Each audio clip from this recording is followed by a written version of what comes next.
যখন পুলিশ এই ঘরের কার্যত বন্ধ দরজা খুলে ভেতরে প্রবেশ করে তখন দেখতে পায় এই সাদ্দাম সর্দার যে কার্যত উধাও হয়ে গিয়েছে। কিন্তু একজন মানুষ সে বন্ধ ঘর থেকে কিভাবে উধাও হলো?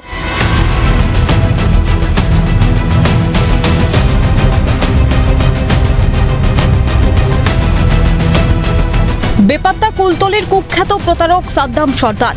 এদিকে প্রকাশ্যে আসছে তার একের পর এক কুকীর্তির ঘটনা। সাদ্দামের বিরুদ্ধে নকল সোনার মূর্তি বিক্রি, ছিনতাই ও লুঠের অভিযোগে পুলিশি তল্লাশি থেকে শুরু করে তার বেডরুমের খাটের নিচের সুড়ঙ্গের হদিশ, যা দেখে হতবাক সকলেই। একজন মানুষ সে বন্ধ ঘর থেকে কিভাবে উধাও হলো এ প্রশ্ন জাগতেই তল্লাশি শুরু হয় ঘরের ভেতর। তারপরেই তারা দেখতে পান কি ঘরের একেবারে খাটের নিচে সেখানে রয়েছে একটি সুড়ঙ্গ পথ। ঠিক সেই পথের ওপরেই এবার আমরা দাঁড়িয়ে রয়েছি। একেবারে বাড়ি থেকে 10 ফিটের একটি সুড়ঙ্গ তৈরি করা হয়েছে, যা সরাসরি গিয়ে পড়েছে খালে। সাদ্দামের খাটের নিচ থেকে বাড়ির পাশের মাতলা নদীর খাল পর্যন্ত বিস্তৃত সেই সুড়ঙ্গের পথে সিএনএর ক্যামেরা।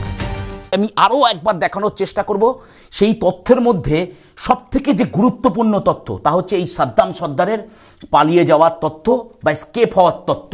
তা হলো ঘরের ভেতর থেকে তৈরি একেবারে সুড়ঙ্গ। সেই সুড়ঙ্গ পথই তাকে পালাতে সাহায্য করত।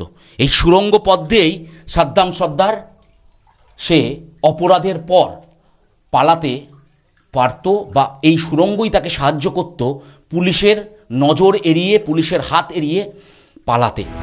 সূত্রের খবর 15 বছর ধরে নাকি এই প্রতারণা চক্রে যুক্ত সাদ্দাম। শুধু সাদ্দাম নয়, এই কাণ্ডে যুক্ত ছিল তার পরিবারও।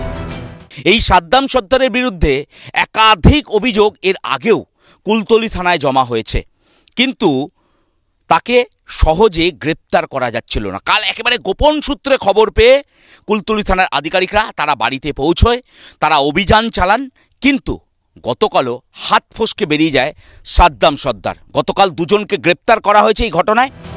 যদিও পুলিশের দিকে বন্দুক দেখানো এই দুই অভিযুক্তকে গ্রেফতার করা হলেও মূল চক্রী এখনো পলাতক।